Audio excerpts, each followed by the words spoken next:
What's up mga Kanoypi? Ito, dito tayo ngayon sa Jongno area at papunta tayo ngayon dun sa Iksyondong. Ito'y magandang lugar na kung saan makakita kayo ng maraming mga cafes, mga hanok na houses, no? At yan nga, try natin tumikim ng mga dessert dun. Time check tayo ngayon, 6:55 PM, pero kita nyo, napakaliwanag pa rin, no? Ganyan dito sa Korea, hindi ko alam eh, siguro dahil sa season nila, no? Kahit na 7:30, halos alas 8 na ng gabi, may liwanag pa rin kayo makikita dito. Ayan, ang dami rin pala mga street food dito. Ayan, no? Mga makikita nyo mga stalls. Ayan, no? Mura lang ang mga bilihin dito. Tsaka pagkakain kayo sa restaurant, ayan, tanong nyo muna kung pwede kayong umorder ng single serving, no? Kasi yung iba, minimum 2 orders. Yan ang kalakaran dito sa Korea. So baka mamaya hindi nyo kayang ubusin, diba?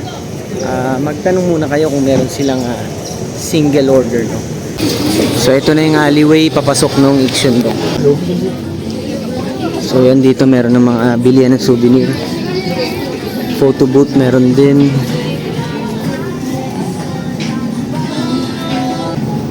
Ito mga bakery.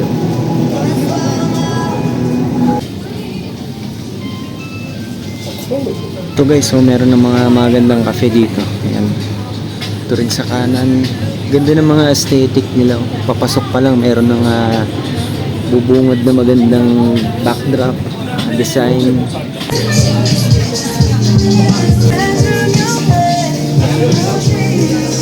So ayan lang guys, hindi ko na na-video ang kanina nung nandun tayo sa loob ng mga cafe kasi nga wala akong makitang cafe na walang music, baka makapiright tayo. Kaya yan, at least nakita nyo, nasulyapan nyo yung area ng Iksyondong. Napakamura lang ng mga presyo dito, no, kahit na medyo touristy area siya. Pero mababalik ko sa usaping pang-national natin, no, o yung ekonomiya ng bansa natin. No. Makikita nyo talaga dyan na talagang napaghuhulihan tayo in terms of our economy at yung kabuhayan ng mga Pilipino. Imagine niyo dito sa Korea. Kung hindi ganun kataasan ng sweldo nyo dito, ang dami nyo pwedeng kainan dito na hindi rin kamahalang mga restaurant. At sa halagang 5,000 won lang o mga 200 pesos humigit kumulang, no? Busog na kayo. Ang ibig kong sabihin mga Kanoypi, pagpalagay natin na 3 beses kayo kumakain sa isang araw, no? Breakfast, lunch, and dinner. Yan naman ang normal na tao, no? 3 beses. Minsan 4 na beses, pero light snack lang yung pang-4, no?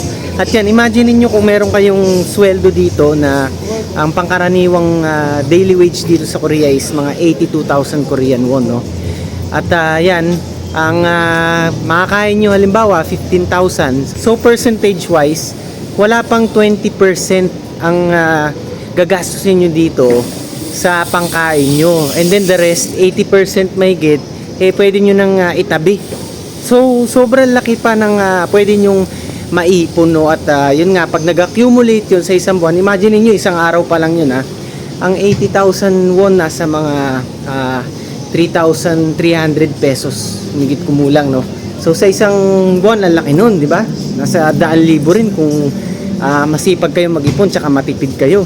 Pero dyan nga sa bansa natin, sa Pilipinas, ang daily wage dyan, sa pagkakaalam ko, hindi ako updated, pero nasa mga 800 data ngayon, no?